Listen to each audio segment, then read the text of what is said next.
Alors, dans cet exercice, dans cette question-là, il s'agit d'étudier l'ensemble A, qui est l'ensemble des valeurs de la suite n-1 sur n plus 1 pour n plus grand que 5. Alors, dans un premier temps, on peut déjà commencer par regarder quelques valeurs de cette suite un, qui est égale à n-1 sur n plus 1. Donc pour n égale 5, qu'est-ce que ça vaut? Ça va valoir 4 sixièmes, bon, c'est-à-dire 2 tiers. Pour n égale 6, ça va valoir 5 septièmes. Pour n égale 7, ça va valoir 6 huitièmes, etc. Pour n égale à 1001, ça va valoir 1000 sur 1002. D'accord. Et comme la différence entre le numérateur et le dénominateur est toute petite, on voit bien que le rapport des deux va tendre vers 1. Et la plus petite valeur ici, c'est 2 tiers.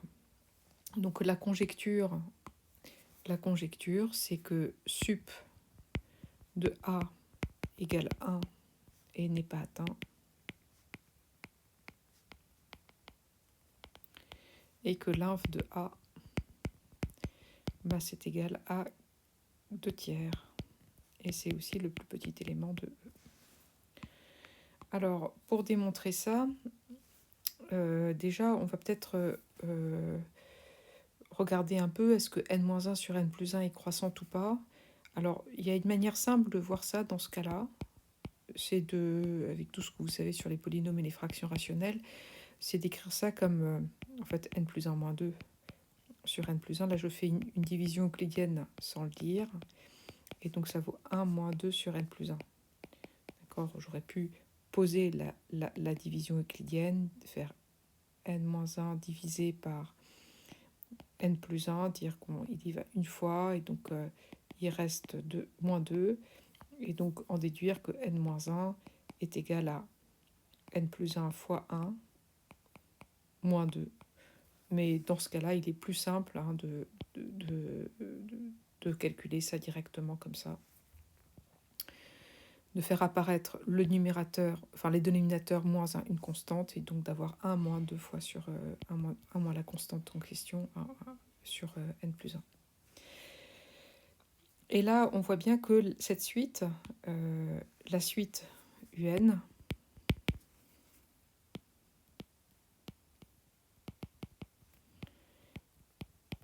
est croissante, car 1 sur n plus 1 est décroissante. Et donc, moins, si on multiplie par un signe, moins, elle va devenir croissante. Donc ça, c'est la suite. Et donc, 1 moins 2 sur n plus 1, si on ajoute 1, ça ne change rien à la variation de la suite. Elle est aussi croissante. Alors, une fois qu'on a dit ça, on a gagné, d'accord, parce que on a donc U5 est inférieur pour tout n. Donc soit maintenant, soit x appartenant à A. Donc, il existe un n supérieur à 5 tel que x est égal à 1 moins 2 sur n plus 1, est égal à n moins 1 sur n plus 1. Ok, donc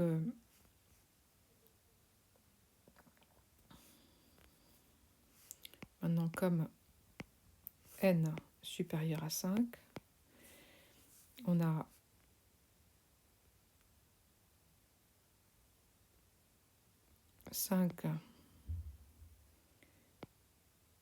plus 1 est inférieur à n plus 1. Et donc 1 sur 5 plus 1 est supérieur à 1 sur n plus 1. Et donc moins 2 sixièmes est inférieur à moins 2 sur n plus 1. Et 1 moins 2 sixièmes est inférieur à 1 moins 2 sur n plus 1. Donc ici, on a fait plus 1. Ici, on est passé à l'inverse.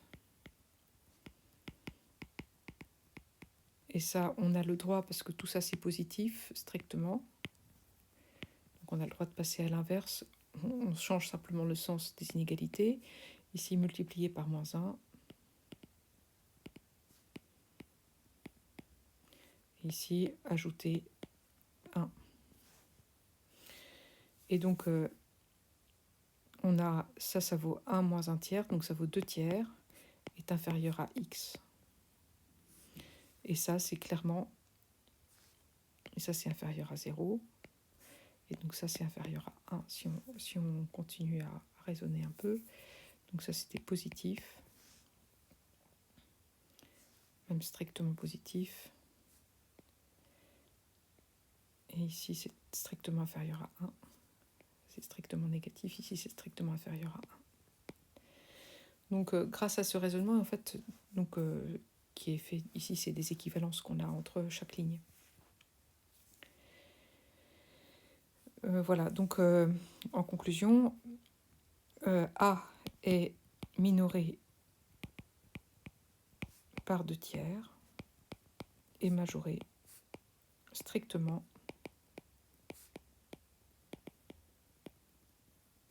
par 1. Et puis, comme 2 tiers est égal à 4 sixièmes, est égal en fait à 5 moins 1 à n moins 1 sur n plus 1 pour n égale 5, 2 tiers appartient à A. Donc, ces deux éléments-là nous montrent que, première conclusion, on a encore conclusion, 2 tiers est égal au plus petit élément de A, et donc c'est aussi égal à l'inf de A. Alors voilà donc pour la première partie, qui est la partie facile, qui est de montrer que l'inf de A, c'est aussi le plus petit élément de A, et c'est égal à 2 tiers. Alors, pour montrer que le sub de A n'est pas atteint, là, il y aura, comme d'habitude, un peu plus de travail, mais maintenant qu'on a mis notre suite sous la bonne forme, ça sera quand même plus facile. Donc maintenant, montrons que sub de A est égal à 1. Donc il faut y aller. Donc on a déjà montré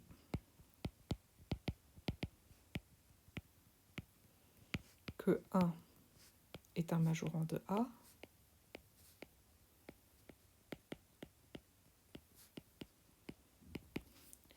Il suffit de montrer, par ailleurs,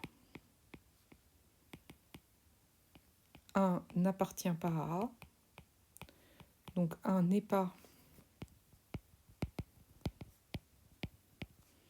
le PGE de A, le plus grand élément de A. Donc maintenant, soit epsilon positif,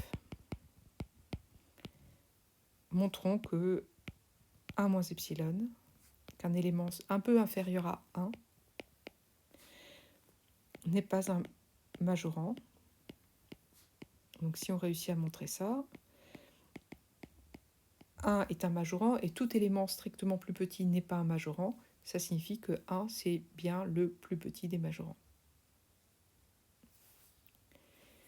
Il n'y a personne plus petit que lui qui puisse être un majorant, donc c'est le plus petit des majorants. Montrons que 1 moins epsilon n'est pas un majorant. Alors, donc, comment est-ce qu'on va faire? On a ici 1, et puis ici, il y a la suite qui, en fait, qui se rapproche de plus en plus de 1. Alors, ça va être un peu plus compliqué. Donc, analysons ce qu'on cherche. Donc, analyse. On cherche x égale à n-1 sur n plus 1 avec n supérieur à 5, tel que x se trouve entre 1 moins epsilon et 1. En fait, c'est surtout ça qui est difficile. Hein. Donc ici, on a quelque part un 1 moins epsilon. Et on cherche ici à trouver un x qui est dans A. C'est-à-dire un n entier, tel que n-1 sur n plus 1, soit supérieur à 1. Alors, on sait que A commence à 2 tiers, donc en fait, on a ici 0, sans perte de généralité. Ce qui est difficile, c'est l'epsilon de petit, donc on peut dire que sans perte de généralité,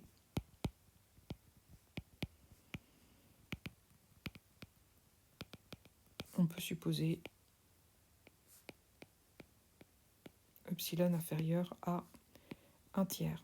D'accord, 1 tiers étant la longueur ici entre 1 et puis ce qu'on a, c'est-à-dire la borne sup, et 2 tiers, c'est-à-dire la borne inf, ici cette longueur pour 1 tiers. Donc on suppose que quand on retire 1 moins epsilon, on reste quand même entre la borne sup et la borne inf. Si c'est pas le cas, c'est pas grave. Enfin, je veux dire, c'est l'epsilon petit qui pose problème. Si on a trouvé un x, d'accord, pour epsilon petit, on l'a trouvé aussi pour epsilon grand. Alors, donc l'analyse, reprenons notre... donc on veut donc 1 moins epsilon inférieur à n-1 sur n plus 1, et ça on a vu que ça vaut aussi 1 moins 2 sur n plus 1. Donc ce qu'on veut, c'est que moins epsilon soit inférieur à moins 2 sur n plus 1. Si je multiplie par moins 1, j'ai donc epsilon plus grand que 2 sur n plus 1. Si je passe le n plus 1, je résous un peu cette équation, ça va me donner 2 sur epsilon. Et donc n supérieur à 2 sur epsilon moins 1. Donc je veux ça. Or, partie entière de 2 sur epsilon moins 1, il est toujours compris entre... Pardon.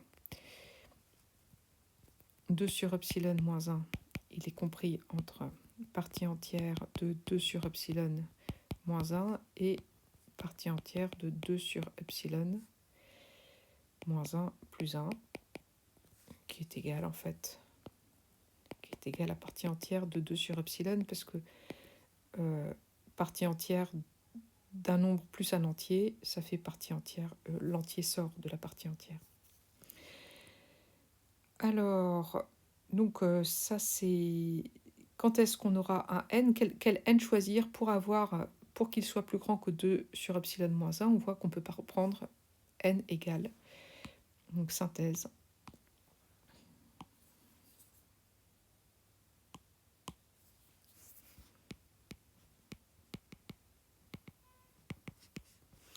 Donc là, je reprends du plan.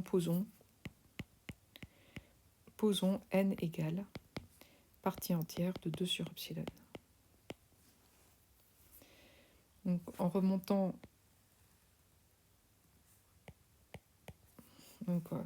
d'après le raisonnement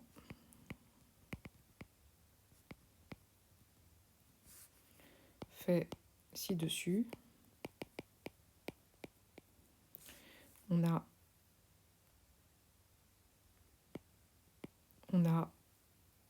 en posant x égale à n-1 sur n plus 1, x qui est supérieur à 1 moins epsilon, et x,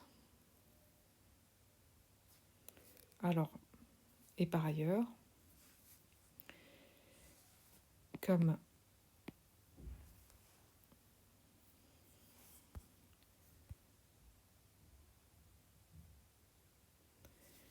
epsilon, alors epsilon, on va même le prendre inférieur à 1 cinquième. Epsilon est inférieur à 1 cinquième. 1 sur epsilon est supérieur à 5. Donc 2 sur epsilon est supérieur à 10. Et donc partie entière de 2 sur epsilon va être supérieur ou égal à 10.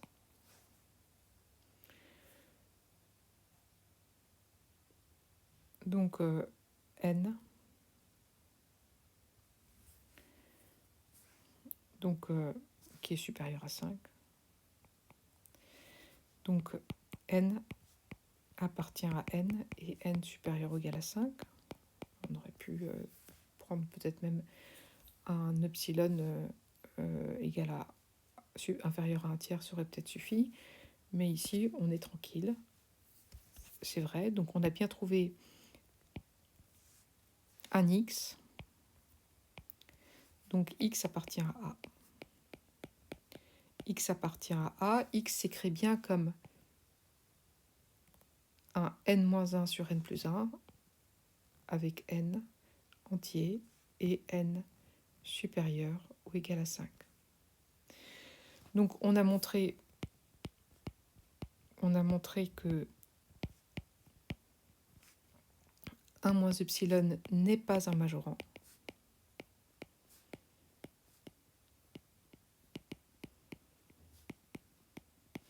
Donc sub de A égale à 1. 1 est un majorant et pour tout epsilon positif, 1 moins epsilon n'est pas un majorant. Donc 1, c'est le plus grand des majorants. Il n'y a pas de... C'est le plus petit des majorants, pardon. Voilà.